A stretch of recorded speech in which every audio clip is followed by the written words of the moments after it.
Coucou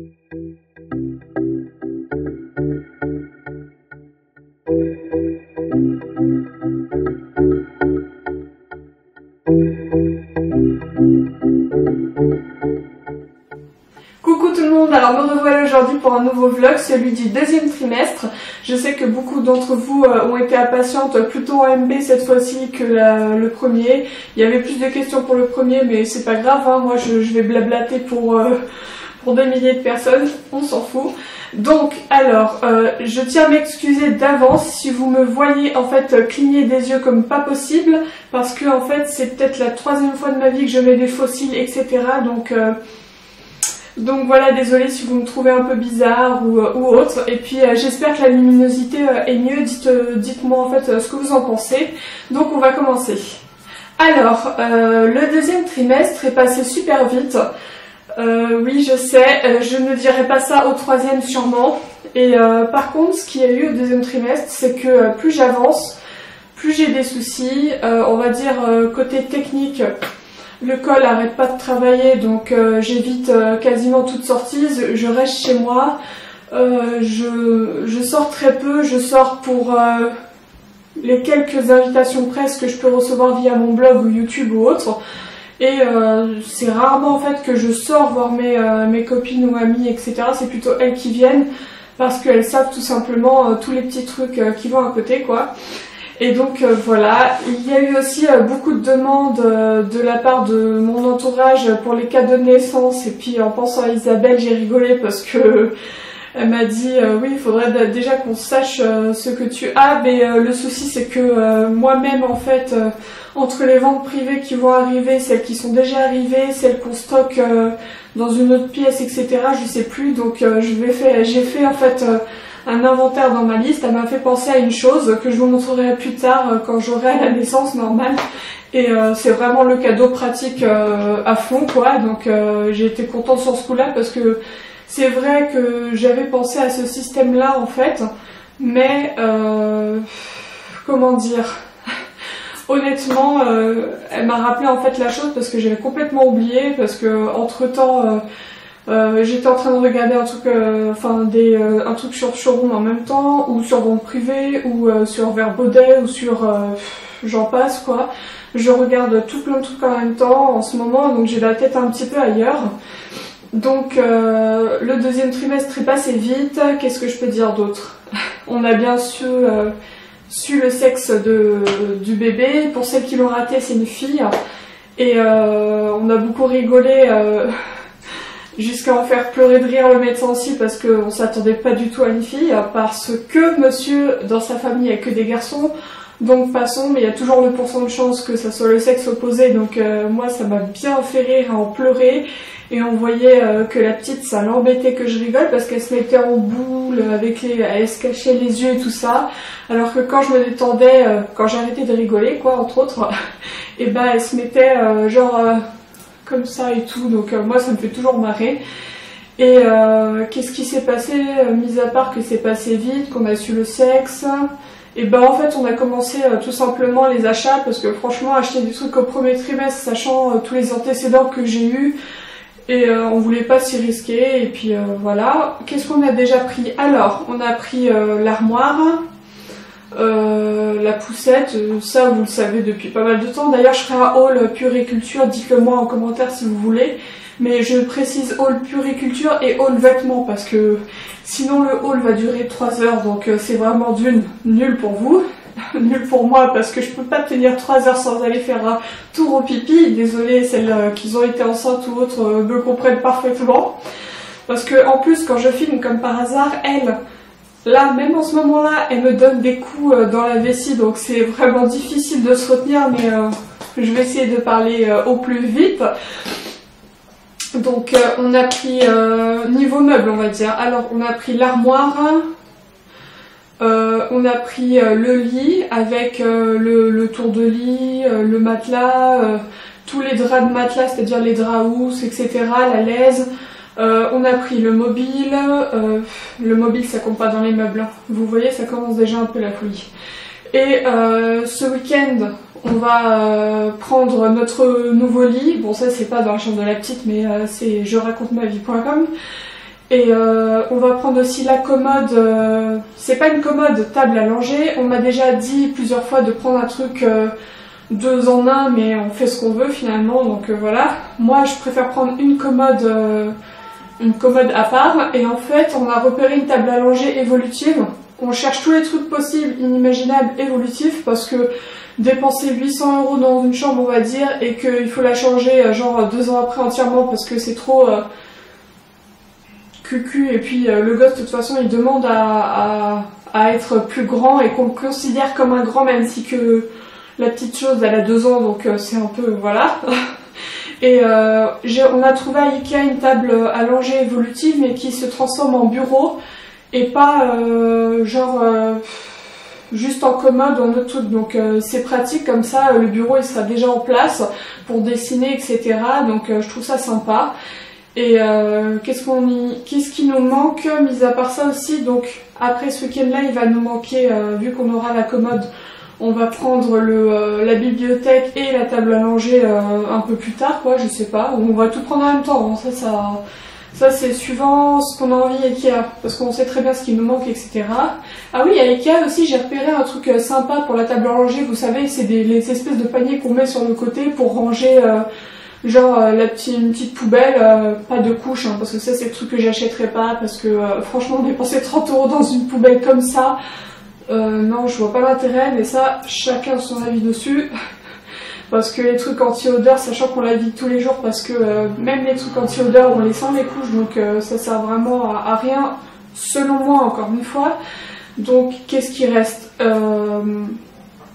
Après, les derniers trucs, ce seraient les produits à acheter, les couches, etc.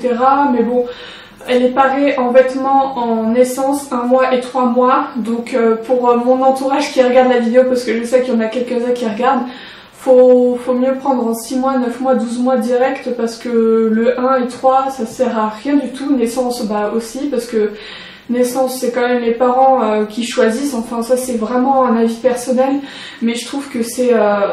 il faut laisser en fait le plaisir aux parents. Donc moi personnellement, quand j'offre quelque chose, un vêtement ou autre, je prends toujours à partir de 6 mois, parce que je sais que les parents ils craquent toujours sur les 1 et 3 mois. Ça je le sais parce que maintenant j'y suis. Et tout simplement parce que tout le monde offre des trucs 1 et 3 mois, sachant que c'est les trucs qui partent le plus vite. Parfois on en a trop, on peut même pas mettre ce qu'on nous a offert, ça ce serait vraiment bête d'ailleurs.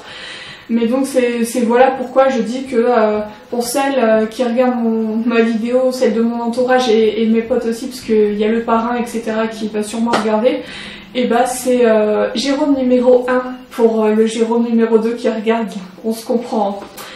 Et donc voilà, et qu'est-ce qu'on a pris encore? Rien. Et côté santé, c'est moyen, comme vous avez pu le voir il y a quelques jours, au niveau de mes pieds, on va dire, et des chevilles, etc.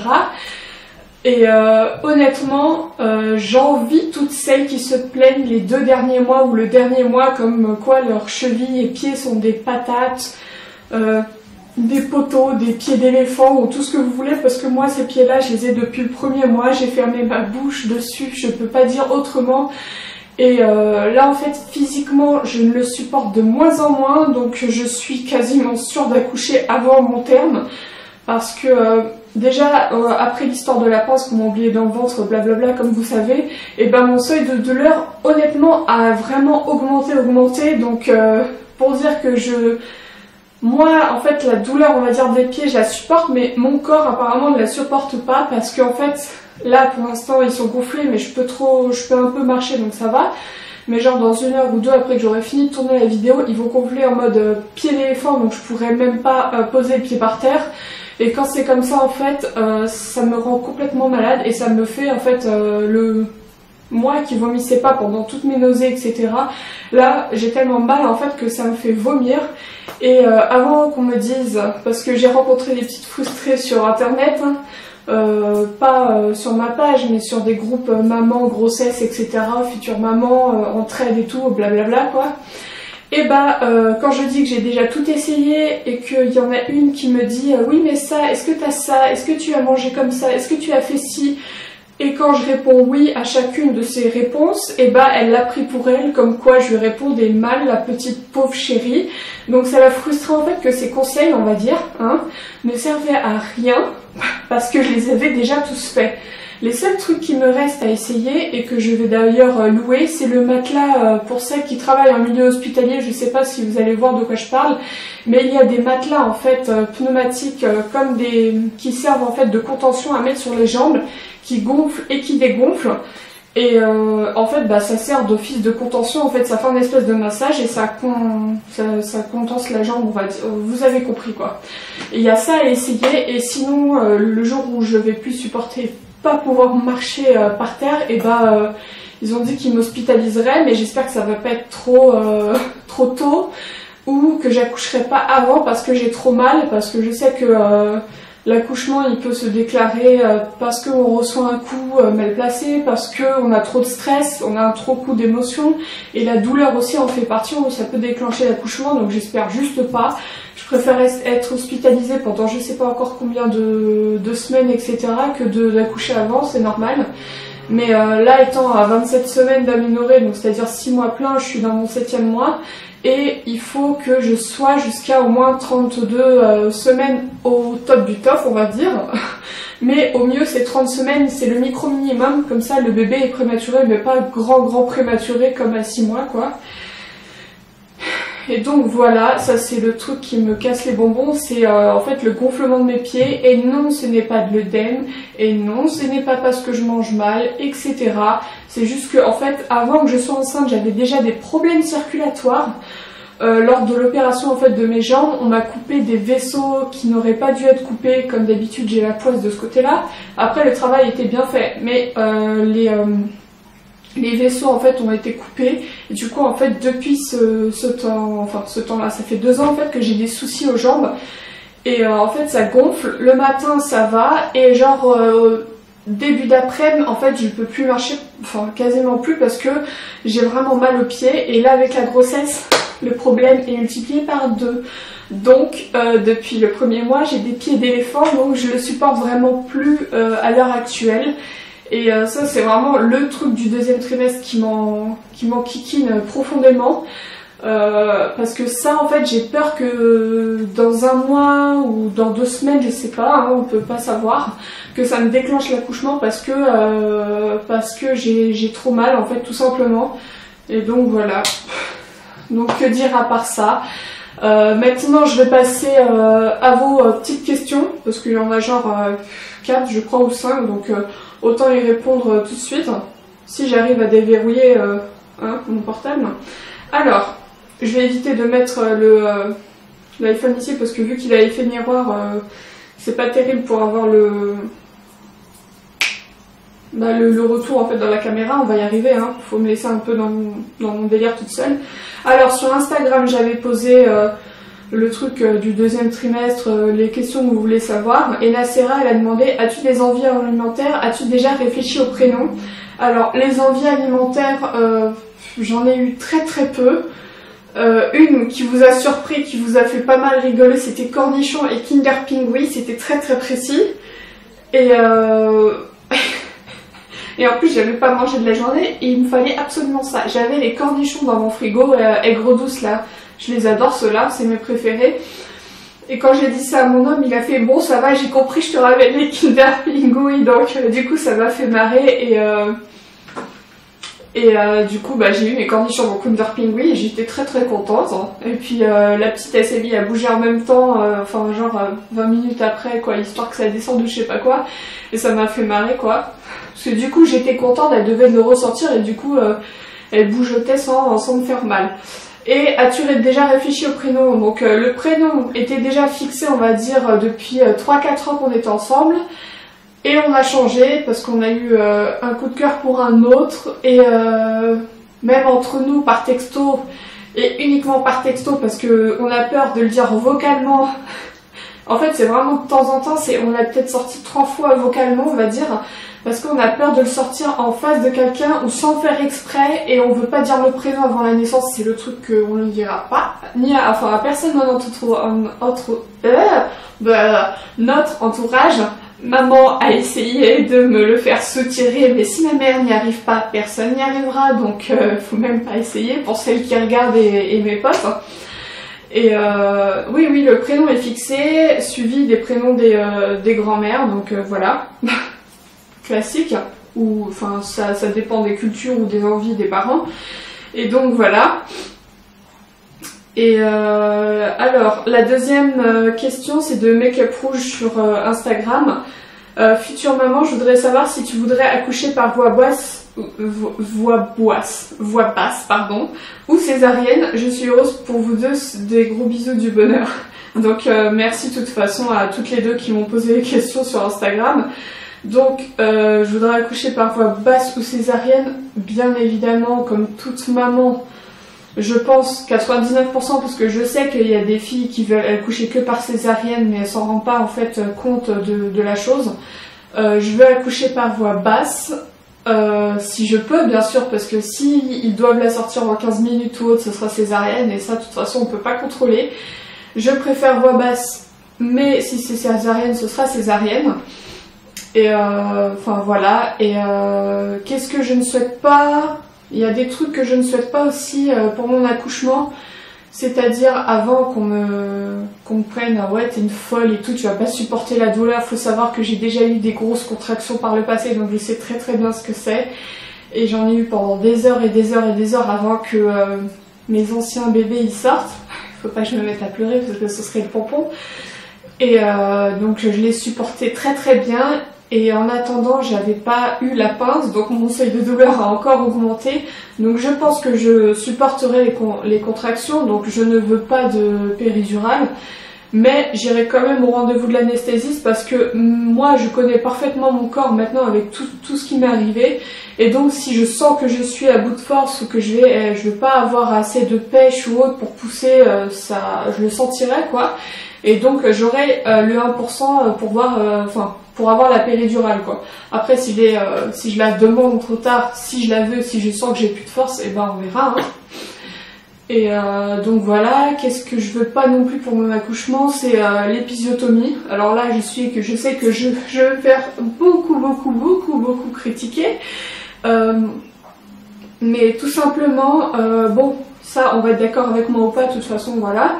Il y a beaucoup en fait de médecins, d'obstétriciens et tout ça qui quand ils accouchent ils la font d'office, voilà, alors que avec de l'aide, avec de la patience et tout, il y en aurait pas besoin parce que ça dépend comment l'accouchement en fait est contrôlé de l'autre côté en fait de nos jambes, en fait de notre ventre.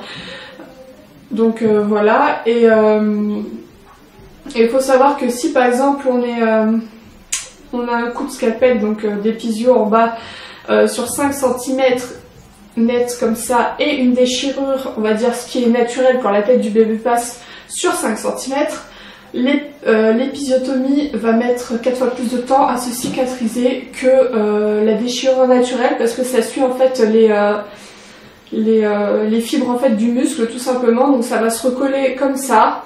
Alors que si c'est épisiotomie, bah, le temps que ça se recolle en mode coupure, et bah, ça met beaucoup plus longtemps, etc. Et puis, enfin tout simplement, voilà quoi. Comme si comme ça on est recousu dans les deux cas. Et ça c'est le seul truc que je veux pas transverser là-dessus, vous avez compris. Je ne veux pas d'épisio, ça c'est clair et net. La péridurale, je me laisse ça de côté dans un petit coin de ma tête très très loin, mais l'épisio c'est niette, j'en veux pas. Et s'ils me la font malgré que j'écris dans mon dossier médical que j'en voulais pas et que j'ai en plus des soucis après à cause d'eux, alors là ils vont morfler et je veux pas me laisser faire parce que faut savoir que plus vous vous laissez faire en fait, plus en fait ils profitent ou pas de leur statut. Il y a des trucs qui se font, il y a des trucs qui se font pas et faut respecter en fait, moi je pense, même mes potes qui sont médecins, et d'ailleurs coucou à Fanta qui est de nous, enfin nouvelle obstétricienne dans le tas, et ils respectent, elle tient à respecter en fait par exemple le souhait de la patiente au plus possible, et il n'y a pas beaucoup de médecins maintenant, ils le font parce que aussi il faut savoir que la césarienne par exemple, où chaque petit acte médical est facturé, donc ça leur plaît pas trop quand on leur dit on veut pas de cet acte là, vous avez pas intérêt à nous faire par exemple. Et voilà ce que je ne veux pas pour l'accouchement, donc on verra comment ça se passera en temps voulu, je vous le raconterai après quoi. Et le truc bien évidemment fatidique de tout le monde au deuxième trimestre, c'est le test de glucose provoqué pour voir si on a du diabète gestationnel de grossesse, c'est-à-dire ou pas. Donc j'ai bu ce truc là très magique. J'ai eu la chance de choisir entre Coca, orange, citron, ouais Coca, parce que Coca je savais même pas que ça existait, j'ai cru que c'était que orange et citron. Mais ne supportant pas n'importe quel médicament à l'orange, je ne me voyais pas du tout prendre ça parce que ça m'aurait fait vomir avant même de le boire et il aurait fallu que je revienne à jeun et que je repasse et tout ça. Et le coca, je me disais, ah non, je vais dégoûter du coca à vie alors que déjà j'en bois pas beaucoup, alors j'ai pas trop envie. Et donc il me restait citron et de toute façon moi j'adore les trucs à base de citron, etc. Donc j'ai pris le citron. Faut savoir qu'au lieu de le boire en 10-15 minutes comme font tout le monde, je l'ai bu genre en 3 minutes. Parce que je me connaissais, si je prenais mon temps à boire, j'allais assimiler que c'était pas terrible. Pour celles qui adorent ça, bah, tant mieux pour vous, ça se passera bien pour vous quand vous le referez ou etc. Mais moi il faut savoir que je suis pas du tout genre sucrée. Bien évidemment je mange du sucre comme tout le monde, mais je préfère largement le salé. Voilà. Et en fait quand je l'ai bu, ça a été, elle m'a refait en fait la prise de sang. Donc j'en ai fait une à jeun, j'en ai fait une quand elle m'a fait, quand j'ai bu en fait le truc. En fait elle a mis le chrono, elle m'a laissé attendre 1 heure, elle m'en a refait une et encore 1 heure elle m'en a refait une. Donc et en fait dans la première heure, quand j'étais en fait, la première heure c'est limite mal passé mais sans... Enfin si, elle s'est mal passée parce que j'ai fait des malaises en fait tout simplement. Et en plus la petite, je l'ai jamais sentie autant bouger. Mon ventre il faisait des trucs comme ça faisait droite gauche. Il y avait sûrement les fesses, les pieds ou la tête, je sais pas quoi, qui faisait des trucs bizarres sur mon ventre. C'était, elle faisait la java et tapait dans le kyste. Alors ça me faisait en plus mal. Et du coup ça m'a mis en mode malaise et tout. Ils m'ont mis dans un coin au laboratoire sur un espèce de lit, enfin la banquette lit là, comme chez les psys, vous voyez en fait de quoi je parle. Et après en fait quand j'ai dû me relever pour la prise de sang, l'avant-dernière prise de sang, et ma tête elle a retourné, j'ai refait un malaise. Elle a attendu genre 5 minutes avant de me la faire parce qu'elle avait pas le choix, de toute façon elle pouvait pas me prélever alors que j'étais genre pas bien quoi. Et en fait la dernière heure elle était tranquillote. J'étais en train de me limer les ongles et tout ça, en train de faire ma vie, donc voilà. Et donc avant de continuer à raconter ma vie, on va aller sur Facebook, cette fois-ci sur ma page, pour répondre aux questions que j'ai eues sur mon statut. Alors, c'est Anissa cette fois-ci, quel est le plus dur au niveau de ta grossesse? Alors je pense que le plus dur c'est les pieds qui gonflent parce qu'en fait ça me rend malade physiquement, vomir, et du coup je pense que la petite elle le ressent, elle donne des coups en fait mais violents, parce qu'en fait quand ça va, quand je suis contente et autres, je sais comment elle réagit de telle façon à bouger, mais à pas que ça soit agréable, mais je me comprends en fait, elle bouge sans que ça me fasse mal. Et quand je suis pas bien, quand je m'énerve ou un autre truc, ou quand elle entend en fait des personnes aux alentours qu'elle n'aime pas, parce qu'il y a des voix qu'elle n'aime pas, je dirais pas c'est qui parce que voilà, ça se fait pas. Et elle donne des coups mais très très violents qui me font plier en deux et c'est pas terrible quoi. Donc ça c'est le truc que j'aime pas, c'est en fait mes pieds. Et bon, après aussi le col qui arrête pas de bouger et puis qui d'un coup il est comme ça, après il est comme ça, après il est re comme ça et il est re comme ça. Donc ça c'est pas top. Es-tu anxieuse à l'idée que bientôt tu auras un bébé? Pour l'instant en fait non. Pour l'instant non, mais je suis sûre que dans 2 mois ça va pas être la même chose. Pour l'instant non, mais le seul truc qui me... Si finalement je suis anxieuse, donc désolée Anissa. Non, je suis anxieuse dans le fait que j'ai peur que d'accoucher avant à cause de mes pieds et de la douleur que ça me provoque et que la chambre soit pas prête. Mais je sais que mon homme il va tout faire pour qu'elle soit prête et puis... parce qu'il sait en fait que quand je me sens pas bien haute, elle donne des coups et du coup ça me rend malade et et que je suis allongée pendant des heures et puis c'est pas terrible quoi, donc voilà, si je suis anxieuse. Bon, après le deuxième commentaire de Jérôme numéro 2, je veux pas le lire parce qu'il fait son malin, et puis de toute façon il m'a pas dit qu'il aimait les gnomes, pour celles qui comprennent mon délire. Et enfin Laura, as-tu des brûlures d'estomac? Alors là, pas du tout, je sais même pas ce que c'est, j'en ai jamais eu de ma vie, et heureusement parce qu'à ce qui paraît ça fait super mal, ma soeur en est victime, et elle m'a dit que ça faisait super mal, mais moi j'en ai pas donc tant mieux. La tension ça va, j'ai pas du tout de tension, j'ai toujours 12 ou 13, pardon, pas 16, 12 ou 13 donc c'est parfait. Et comment va le moral? Bah, le fait de rester tout le temps à la maison ça commence à me saouler un petit peu, donc je suis super heureuse à chaque fois que j'ai une invitation presse pour aller voir tel ou tel produit, enfin telle ou telle marque, tel ou tel événement ou autre, parce que généralement j'y vais en plus avec une copine et elle sait que ça se passe mal pour ma grossesse, donc pour l'instant ça se passe bien, mais elle sait que j'ai trop de risques, donc c'est pour ça elle vient à chaque fois me chercher en voiture et me raccompagner à la maison, donc je fais en plus pas d'efforts. Et bien sûr dans les trucs invitations presse etc, on a de quoi boire, manger et surtout s'asseoir. Et à chaque fois en fait qu'il n'y a pas un truc pour s'asseoir, de toute façon les organisateurs et tout, vu qu'ils voient que je suis enceinte, ils me ramènent un pouf ou n'importe quoi pour m'asseoir tranquille et tout, pour être posée, pour pas me fatiguer et tout. Après avoir fait bien sûr mon petit tour pour regarder les produits etc. Et voilà. Donc ça c'était toutes les questions comme j'ai dit, et vous avez pu le voir, il n'y en avait que 4. Enfin il y avait 4 personnes plutôt qui m'ont posé des questions. De toute façon je pense que j'ai assez blablaté et raconté ma vie pour la vidéo. Et bien évidemment maintenant on va passer au ventre. Donc comme vous pouvez le voir, j'ai pas pris que du ventre cette fois-ci, mon cul il a bien pris, il faut le dire. Désolée pour celles qui vont rigoler ou celles qui vont dire oh mais c'est pas grave, si enfin moi ça me saoule, j'aurais préféré prendre que du ventre mais on n'a pas ce qu'on a.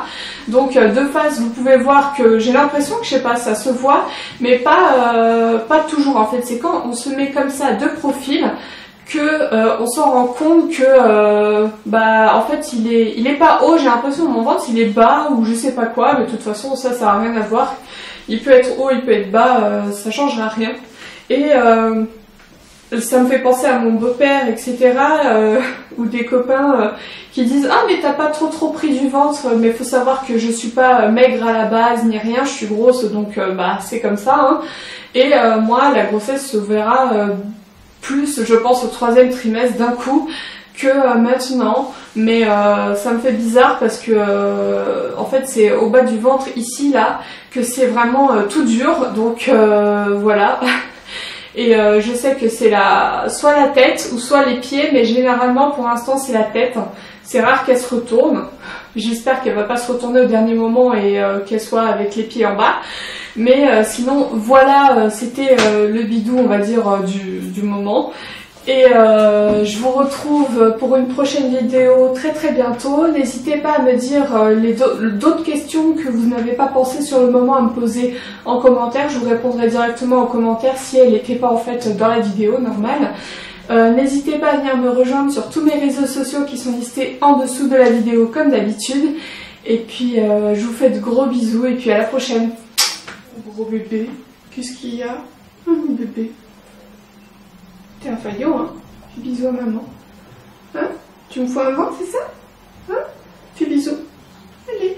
Fais bisous, fais pas timide, hein? Mon bébé. Ouais, tu veux faire un câlin plutôt. C'est bien. Il est mignon ce chien.